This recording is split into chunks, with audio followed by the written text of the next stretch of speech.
नेता को नीति और नियत में बदलाव करना चाहिए। नेता कहता कुछ है लेकिन नीति और नियत उसका कुछ और होता है। लिखे नौजवान को रोड पर जो भटक रहे थे उनको गांधी मैदान में यही चचा भतीजा की सरकार ने आश्वस्त किया था कि जब हमारी सरकार में हम 10 लाख नौकरी देंगे, और चचा तो मंच पर आए तो उन्होंने कहा कि 10 लाख हमने रोजगार देंगे। लेकिन डिमोसाइल नीति को ख़त्म करके जिस तरह बिहार प्रदेश के बेरोजगारों को रोजगार देना तो दूर की बात है, उसी के आड़ में आज देश प्रदेश के लोगों को सीधे ही नौकरियां दी जा रही है। तो जांच करें, और नहीं तो सीबीआई से जांच कराया जाए। बिहार में पहले चरण की जो शिक्षक बहाली है वो खत्म हुई है और अब दूसरे चरण की भी शुरुआत कर दी गई है। लेकिन जो पहले चरण की बहाली हुई है उसमें भाजपा ने गंभीर आरोप लगाया कि इसमें घोटाले हुए हैं, लेकिन फिर भी सरकार ने बिना सुधार के दूसरे चरण की बहाली भी शुरू कर दिया है। हमारे साथ हैं बिहार सरकार के पूर्व मंत्री जनक राम, उनसे बात करेंगे। सर, पहले चरण में तो आप लोगों ने आरोप लगाया, अब दूसरे चरण की भी बहाली शुरू हो गई, फॉर्म भरने शुरू हो गए हैं शिक्षक बहाली। देखिए, हम तो आपके चैनल के माध्यम से बिहार के जो बेरोजगार नौजवान हैं, जो नौकरी पढ़ लिख करके दर दर भटक रहे थे, उनको अगर रोजगार मिलता है तो खुशी की बात है। आपके चैनल के माध्यम से हम धन्यवाद देना चाहते हैं। लेकिन नेता को नीति और नियत में बदलाव करना चाहिए। नेता कहता कुछ है लेकिन नीति और नियत उसका कुछ और होता है। कहीं ना कहीं बिहार प्रदेश के बेरोजगार नौजवानों को, पढ़े लिखे नौजवान को रोड पर जो भटक रहे थे उनको गांधी मैदान में यही चचा भतीजा की सरकार ने आश्वस्त किया था कि जब हमारी सरकार में हम 10 लाख नौकरी देंगे, और चचा तो मंच पर आए तो उन्होंने कहा कि 10 लाख हमने रोजगार देंगे।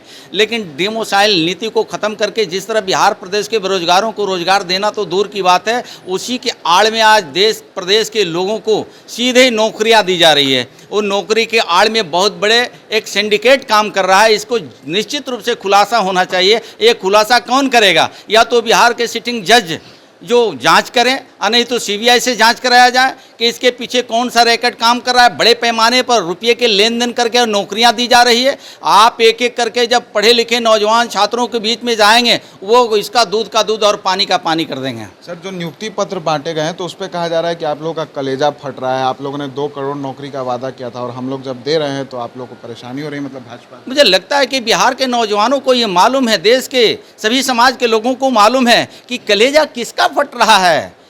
देश के यशस्वी प्रधानमंत्री नरेंद्र मोदी एक गरीब का बेटा है, जिस दूसरे के खेतों खलियानों में काम करके जिसका बाप ने नरेंद्र मोदी जी को यहाँ तक जनसंघ काल से भारतीय जनता पार्टी ने बैठाने का काम किया। कलेजा तो इन लोगों को फट रहा है जो वंशवाद और राजतंत्र पे कायम होकर के इन लोगों ने सत्तासीन हुआ था।